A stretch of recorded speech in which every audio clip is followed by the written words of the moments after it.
শুধু বাসায় আয়, আজ ইফতারির পরে কিয়ামত হয়ে যাবে।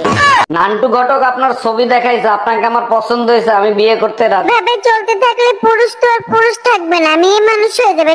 নান্টু ঘটক আপনার ছবি দেখাইছে, আপনাকে আমার পছন্দ হয়েছে, আমি বিয়ে করতে রাজি। আমিও আপনার ছবি দেখছি, বিয়ে করতে আমার কোনো সমস্যা নাই। দেখেন আমার হাসিটা কিন্তু খুবই বিচ্ছিরি, সামনে থেকে দুটো দাঁত পোকে খাওয়া। আপনি টেনশন নিয়েন না, বিয়ের পরে আমি আপনাকে হাসার সুযোগ দিব না।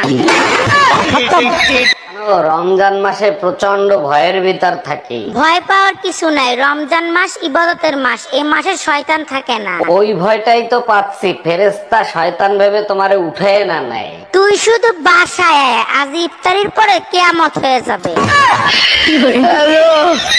ভাই শুনলাম আপনি নাকি আরেকটা বিয়ে করবেন। জি ভাবি, একটা মেয়ে দেখেন আমার জন্য।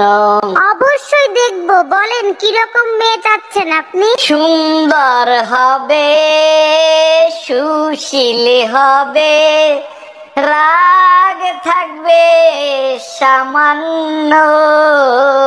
একটা বেলুন আইলো আমার জন্য।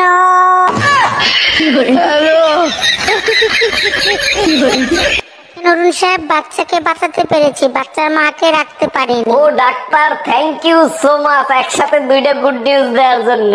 এত খুশি হয়েন না, বাচ্চার চেহারা দেখে বাচ্চার মা পলাইছে। আরে পলায় নাই, বউ কুরিয়ার সার্ভিসে চাকরি করে, ডেলিভারি দিয়ে চলে গেছে।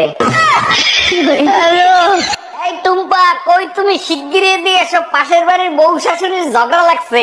এই তুমি তো এমন ছিল না, কি হয়েছে? তোমার মেয়েদের মতো আচরণ করতেছো কেন? তোমরাই তো পুরুষ বিবর্তনের জন্য উঠে পড়ে লাগছে, এখন প্রশ্ন করতেছো কেন? এভাবে চলতে থাকলে পুরুষ তো আর পুরুষ থাকবে না, মেয়ে মানুষ হয়ে যাবে, তখন কি হবে? তখন যা হবে দেখা যাবে, এখন আসো বউ শাশুড়ির ঝগড়া দেখি।